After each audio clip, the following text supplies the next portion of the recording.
ജീവിതത്തിൽ തെറ്റുകുറ്റങ്ങൾ സംഭവിക്കുന്നുണ്ടെങ്കിൽ ഒന്നുകൂടെ ചിന്തിച്ചാൽ ദൈവവചനത്തിന് വിപരീതമായിട്ടുള്ള ജീവിതമാണ് ഞാനും നിങ്ങളും ചെയ്യുന്നത് എങ്കിൽ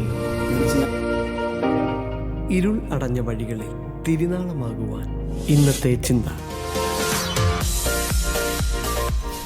എക്സൽ മീഡിയയിലൂടെ ഈ പ്രഭാതത്തിൽ എന്നെ കേട്ടുകൊണ്ടിരിക്കുന്ന എല്ലാ ബഹുമാന്യ ശ്രോതാക്കൾക്കും കർത്താവിൻ്റെ രക്ഷിതാവുമായ യേശുക്രിസ്തുവിൻ്റെ നാമത്തിലുള്ള സ്നേഹ വന്ദനങ്ങളെ ഞാൻ അറിയിക്കുന്നു. ഇന്ന് പ്രഭാതത്തിലെ ദൈവവചന ചിന്തയ്ക്ക് ആധാരമായി മലാഖി പ്രവാചക പുസ്തകം 2-ാം അധ്യായത്തിലേക്ക് ഞാൻ നിങ്ങളുടെ ശ്രദ്ധയെ ക്ഷണിക്കുകയാണ്. പഴയ നിയമ പുസ്തകത്തിലെ അവസാന പുസ്തകമായ മലാഖി പ്രവാചകൻ ഒരു ചെറിയ പ്രവാചകനായി നിലകൊള്ളുന്നു. എങ്കിലും ഈ മലാഖിയെക്കുറിച്ച് നമ്മൾ പഠിക്കുമ്പോൾ നെഹമ്യാവിൻ്റെ കാലത്ത് പ്രവചിച്ചിരുന്ന ഒരു പ്രവാചകനായിട്ടാണ് അദ്ദേഹത്തെ മനസ്സിലാക്കുവാനായിട്ട് കഴിയുന്നത്. ഈ 2-ാം അധ്യായത്തിലേക്ക് നമ്മൾ വരുമ്പോൾ ദൈവത്തോടുള്ള യഹൂദന്മാരുടെ അവിശ്വസ്തതയെ കാണുവാനായി കഴിയും. മറ്റൊന്ന്, ദൈവത്തിൻ്റെ കൽപ്പന ലംഘിക്കുകയും ആലയം മലിനപ്പെടുത്തുകയും ചെയ്യുന്ന പുരോഹിതന്മാരുടെ അവിശ്വസ്തതയെ കാണുവാനായി കഴിയും. മറ്റൊന്ന്, വിവാഹബന്ധത്തിലും കുടുംബജീവിതത്തിലും ജനങ്ങൾക്കുണ്ടാകുന്ന അവിശ്വസ്തതയെ കാണുവാനായി കഴിയും. ദൈവത്തിന് വിപരീതമായിട്ടുള്ള ജനത്തിൻ്റെ വാക്കുകളെ നമുക്കിവിടെ മനസ്സിലാക്കുവാനായി കഴിയും.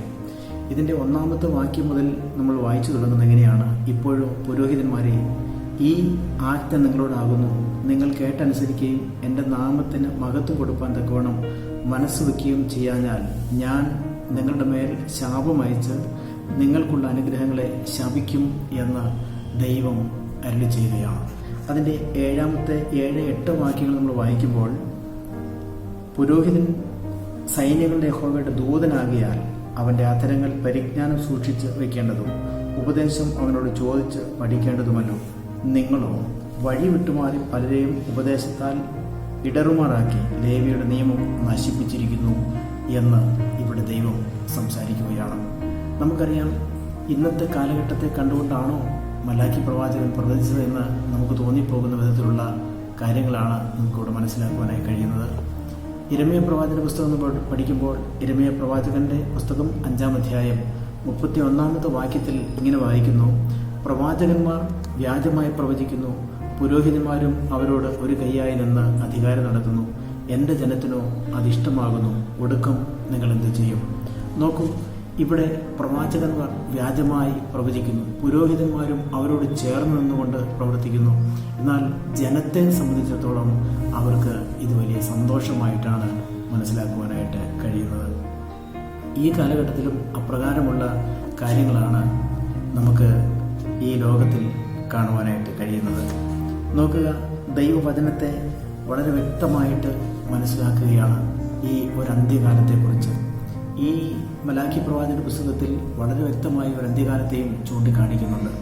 നമുക്കറിയാം, ഈ പ്രവചന പുസ്തകത്തിൽ നമ്മൾ പഠിച്ചു വരുമ്പോൾ ദൈവത്തിന് നിരക്കാത്ത, ദൈവവചനത്തിനോ ദൈവ കൽപ്പനയ്ക്കോ നിരക്കാത്ത നിരവധി കാര്യങ്ങൾ മാനുഷികമായ നിലയിൽ ചമച്ചുകൂട്ടി അതിൽ ലാളിത്യം കണ്ടെത്തി അതിൽ ദൈവസാന്നിധ്യം ഉണ്ടാകുവാൻ ശ്രമിക്കുന്ന ജനത്തിൻ്റെ അവസ്ഥകളാണ് നമുക്ക് കാണുവാൻ കഴിയുന്നത്. എന്നാൽ ദൈവം പറയുന്നു, ഇതിന് അവസാനം ഒരു ശിക്ഷ നടപടിയുണ്ട്.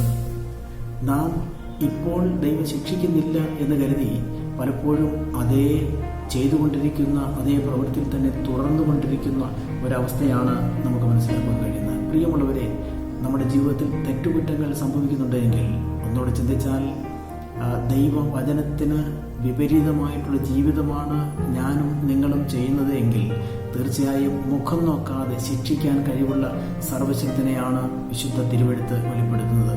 അങ്ങനെയെങ്കിൽ ഈ നാളുകളിൽ ദൈവ സമാധാനവും ദൈവ അനുഗ്രഹങ്ങളും നമ്മുടെ വിശ്വാസ ജീവിതത്തിൽ നമ്മൾ ഏറ്റെടുത്തുകൊണ്ട് ക്രിസ്തുയേശുവിനെ മഹത്വപ്പെടുത്തി വിശ്വസ്തതയുടെ ശുശ്രൂഷകന്മാരായി, വിശ്വസ്തതയുടെ മക്കളായി നമുക്ക് മുന്നോട്ട് പോകുവാൻ ഇന്ന് പ്രഭാതത്തിലെ ഈ ദൈവവചന കേൾവി നിങ്ങൾക്ക് ഓരോരുത്തർക്കും ഒരു അനുഗ്രഹമായി ഭവിക്കട്ടെ എന്ന് പറഞ്ഞുകൊണ്ട് എൻ്റെ വാക്കുകളെ ചുരുക്കുന്നു.